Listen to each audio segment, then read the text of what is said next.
बिस्मिल्लाहिर्रहमानिर्रहीम। अस्सलाम वालेकुम। जी कल हमने पढ़े थे रेजिस्टेंस और रेजिस्टेंस पर असरअंदाज होने वाले वामिल। रेजिस्टेंस क्या होती है?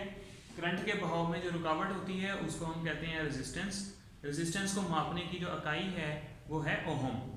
तो इलेक्ट्रॉनिक्स के अंदर हम जो रेजिस्टेंस इस्तेमाल करते हैं उसको हम करंट को ड्रॉप करने के लिए इस्तेमाल करते हैं। अब वैसे तो कोई भी चीज़ करंट के रास्ते में जो अगर कोई बल्ब लगा हुआ है, कोई मोटर लगी हुई है या कोई हॉर्न लगा हुआ है या कोई भी इलेक्ट्रिक चीज़ लगी हुई है तो वो करंट के रास्ते में रेजिस्टेंस है।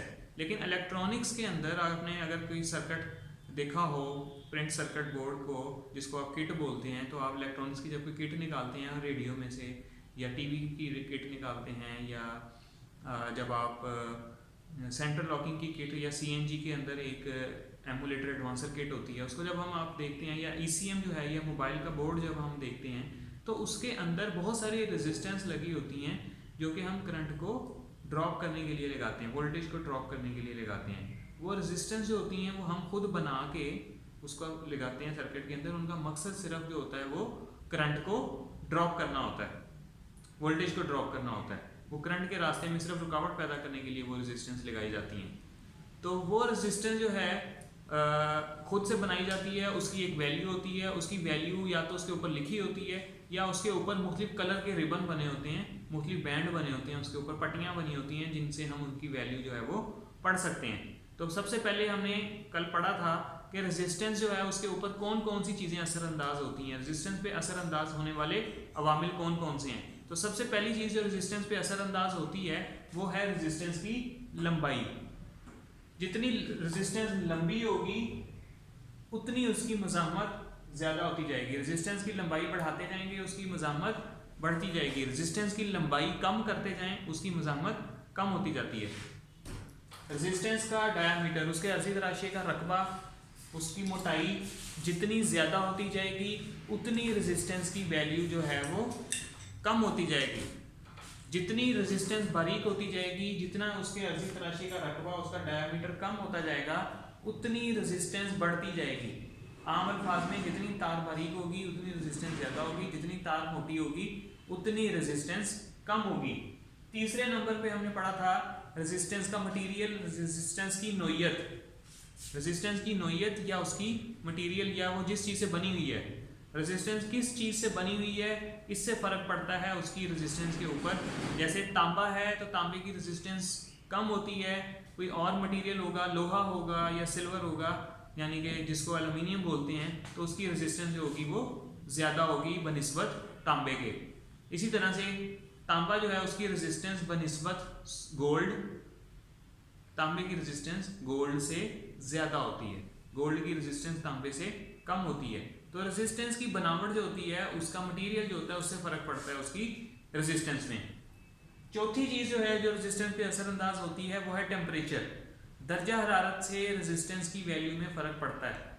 कुछ मज़ाहमतें जो हैं वो दर्जा हरारत बढ़ने से उनकी वैल्यू ज़्यादा हो जाती है और कुछ रेजिस्टेंस जो है उनकी वैल्यू कम हो जाती है। यानी कि कुछ चीज़ें ऐसी हैं जो गर्म हो गए जिनकी रेजिस्टेंस ज़्यादा हो जाएगी और कुछ चीज़ें ऐसी हैं जिनकी गर्म होने के बाद रेजिस्टेंस कम हो जाएगी। क्लियर हो गया जी? तो ये टेम्परेचर चौथी चीज़, ये चार चीज़ें हैं जिनसे रेजिस्टेंस की वैल्यू जो है वो उसके ऊपर फ़र्क पड़ता है। ये चार रेजिस्टेंस पे असरअंदाज होने वाले अवामिल हैं। तो अब हम देखेंगे रेजिस्टेंस की इकसाम। अब टाइप्स पढ़ेंगे हम, टाइप्स ऑफ रेजिस्टेंस कौन कौन सी हैं। रेजिस्टेंस की इकसाम, तो टाइप्स ऑफ रेजिस्टेंस में हमारे पास दो मेन इकसाम हैं रेजिस्टेंस की। एक है फिक्स वैल्यू रेजिस्टेंस,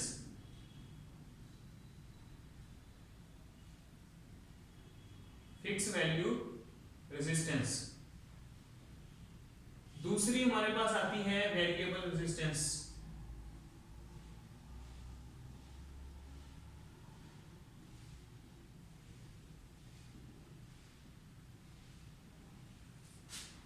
दो हमारे पास रेजिस्टेंस की दो मेन इकसाम हैं, एक है फिक्स वैल्यू रेजिस्टेंस, दूसरी होती है variable resistance. Fix value resistance क्या होगी? जिसकी वैल्यू चेंज ना हो सकती हो उसको हम कहते हैं फिक्स रेजिस्टेंस। वेरिएबल रेजिस्टेंस ऐसी रेजिस्टेंस जिसकी वैल्यू चेंज की जा सकती हो उसको कहते हैं वेरिएबल रेजिस्टेंस। अच्छा जी, फिक्स रेजिस्टेंस जो है उनकी इकसाम पहले हम देखेंगे। फिक्स रेजिस्टेंस की कौन कौन सी इकसाम है। फिक्स रेजिस्टेंस में आ जाती है carbon film resistance,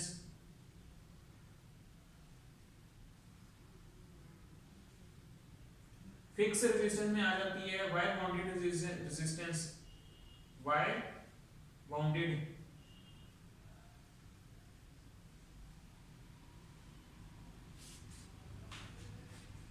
fix resistance में आ जाती है मेटल फिल्म रेजिस्टेंस,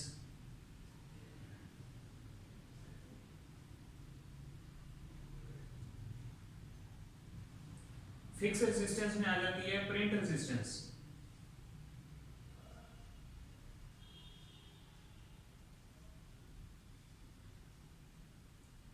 ठीक है जी।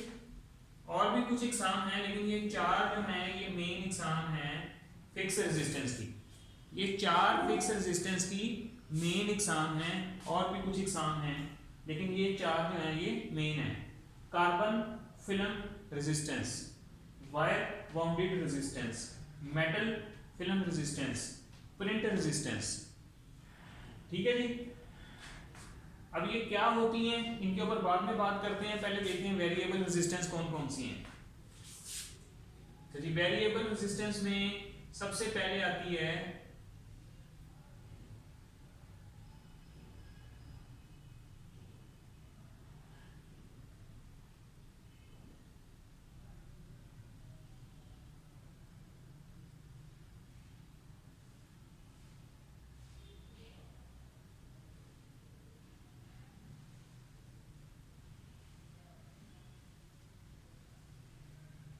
थर्मिस्टर।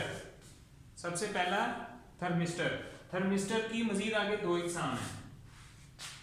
अच्छा जी, वेरिएबल रेजिस्टेंस में दूसरे नंबर पे आ जाती है potentiometer.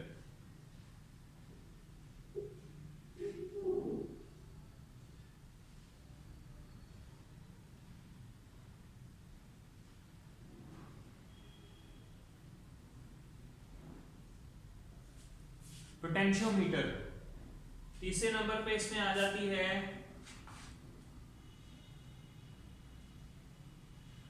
Light dependent resistance. Light dependent resistance LDR।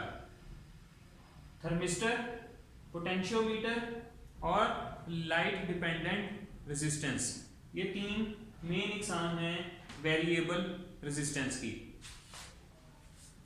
Thermistor की दो एग्जाम है, NTC। दूसरी किस्म है इसकी PTC, ठीक है जी।